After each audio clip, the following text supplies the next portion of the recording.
Friends, कुछ समय पहले मेरा एक सवाल था, क्या भगवान होता है?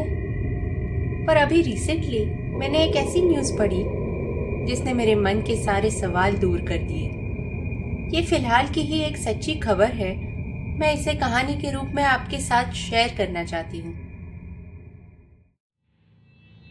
कर्नाटका के मंगलुरु में स्थित भगवान कोरगज्जा का ये मंदिर, यहाँ पे हर रोज कई श्रद्धालु अपनी दुविधा और मनोकामना लेके आते हैं। लोगों का मानना है कि भगवान कोरगज्जा सबकी सुनते हैं और इंसाफ करते हैं। उनके यहाँ न देर है न अंधेर। यहाँ जो भी भक्त सच्चे मन से मांगने आते हैं, खाली हाथ वापस नहीं जाते। पर एक बार मंदिर में 3 लोग घुस आए जो भगवान के परिसर को दूषित करना चाहते थे, लोगों की भावनाओं को ठेस पहुंचाना चाहते थे। ये 3 लोगों ने मंदिर में कुछ आपत्तिजनक चीजें डाली और फिर वहां से चले गए। अगले दिन इस बात पर पुलिस कार्रवाई की गई और पुलिस ने जांच की, पर इन तीनों का कुछ पता न चला। फिर इस बात को 2 दिन गुजर गए।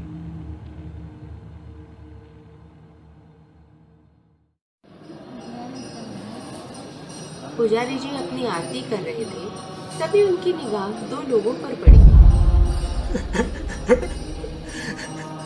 भगवान, भगवान हमको माफ कर दो। भगवान, हम तो गलती हो गई, हम कभी ऐसा नहीं करेंगे। हमको बिल्कुल अंदाजा नहीं था हमसे मस्ती मस्ती में इतना बड़ा गुनाह हो जाएगा। रहम कर दो, आगे से कभी ऐसा पाप नहीं करेंगे। पुजारी ने नजरअंदाज कर दिया, पर फिर वो दोनों पुजारी के पास आके रोने लगे।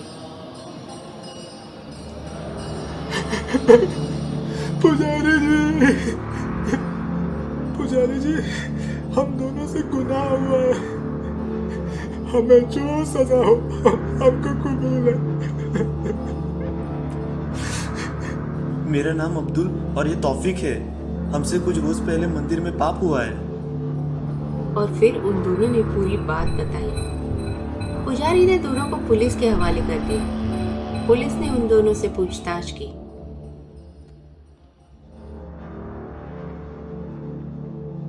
साहब, हमें माफ कर दीजिए।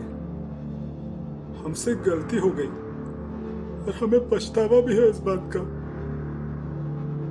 आप जो सजा देंगे हमें कबूल है। अच्छा, ठीक है, पर तुम खुद से क्यों आए? साहब, हम 3 लोग थे। हमारे साथ हमारा एक साथी था नवाज। उसने ही सारा प्लान बनाया था। पर मंदिर से घर जाने के बाद हम इस बात का मजाक उड़ा रहे थे। भाई, मजा आ गया। कल जब इनको पता चलेगा तो इनकी शक्लें देखने लायक होंगी। हाँ रे, क्या बोलते हैं भाई, कल देखने चलेगा? हम लोग के बात करते करते इकबाल की आंखें बदलने लगी। फिर वो डरावनी आवाज में बोला, कल किसने देखा है? मेरा इंसाफ आज ही होगा। ऐसा लग रहा था जैसे वो अपने आप ही में नहीं है। ऐसा लग रहा था वो कोई और ही है। हम दोनों हैरान थे। साहब, फिर वो कुर्सी से गिर गया। वो अपना पेट पकड़ के लेटा था और दर्द से चिल्ला रहा था। वो पागलों जैसी आवाजें निकालने लगा। हम लोग बहुत घबरा गए थे। और फिर साहब, वो अपने मुंह से खून उगलने लगा।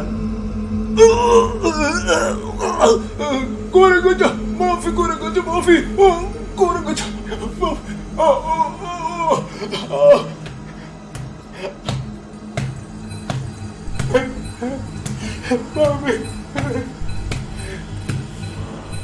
साहब, वो जोर जोर से अपना सर दीवार पर पटक रहा था और अपने किए की माफी मांग रहा था।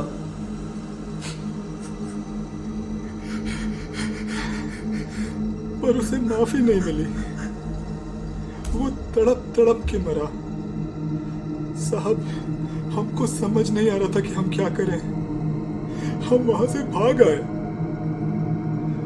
बाद में पता चला कि हमारा दोस्त मर चुका है। डॉक्टर्स को भी कुछ समझ नहीं आया कि क्या हुआ। सच तो सिर्फ हमें पता था। साहब, हम वहां से तो भाग आए, पर आज मेरे पेट में अजीब सा दर्द होना शुरू हो गया है।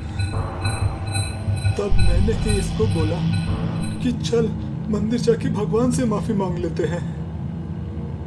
अगर नहीं गए तो जहन्नुम की आग में जलना पड़ेगा। हमको कानून से जो कड़ी से कड़ी सजा हो दे दीजिए, फिर शायद भगवान माफ कर दे। कोरा गज्जा से माफी दिला दो साहब।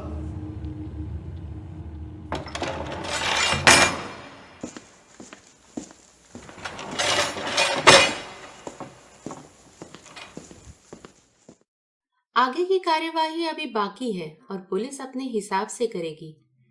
पर इस कहानी से हमें एक बहुत बड़ा सबक मिलता है कि हमसे ऊपर एक बहुत बड़ी शक्ति है जो हमारे अच्छे बुरे कामों का हिसाब रख रही है।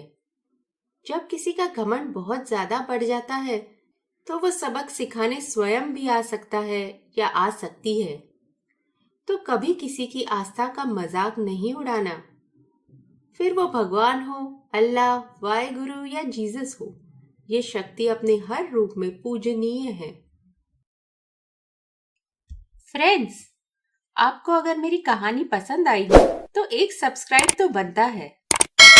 ये खबर थोड़े दिन पहले ही सभी अखबारों में छपी थी और सच्ची घटना पर ही बनी मेरी एक दूसरी कहानी नालेबा जरूर देखिए। चलिए मिलते हैं फिर अगले हफ्ते एक नई हॉरर स्टोरी के साथ। तब तक के लिए कीप वॉचिंग थ्रिलर टेल्स।